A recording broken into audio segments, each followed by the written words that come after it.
এই যে সুন্দর একটা পদ্মের গামলা তোমরা দেখতে পাচ্ছ, অনেকগুলো কুড়ি রয়েছে, সঙ্গে একটা ফুল ফুটে গেছে।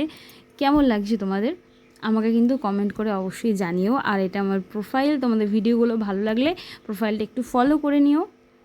এই গামলাটারই ভিডিও কিন্তু আমি দুদিন আগে পোস্ট করেছিলাম, তখন কিন্তু 6টা কুড়ি ছিল। আমি তখন বলেছিলাম এই রকম ছোট গামলায় কিন্তু একসাথে 12 থেকে 13টা কুড়ি দেখতে পাওয়া যায়। আর তখন ছিল 6টা কুড়ি, আর এখন হয়েছে 9টা কুড়ি। বুঝতেই পারছো আরও কুড়ি বেরোবে। কিছু কুড়ি রয়েছে একদম জলের নিচে, এখনও ফুটে বেরোয়নি।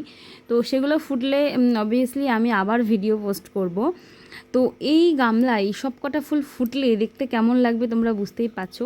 আর তোমাদের বাগানে লিয়াংলি কীরকমভাবে তোমরা করেছো, কীরকম পটে করেছো, আমাকে কমেন্টে ফটো পোস্ট করো, আমি দেখব। আর ছোট ছোট পটেও কিন্তু তোমরা করতে পারো, যাদের জায়গা অল্প তোমরা ছোট পটে করতে পারো, একসাথে 5-6টা তো ফুল পেয়েই যাবে। আর যাদের জায়গা আছে তোমরা এই রকম একটা ছোট গামলাই করো, যখন একসাথে এত ফুল ফুটবে না দেখতেই অসাধারণ লাগবে। তো তোমাদের কেমন লাগলো ভিডিওটা জানিও। Thank you.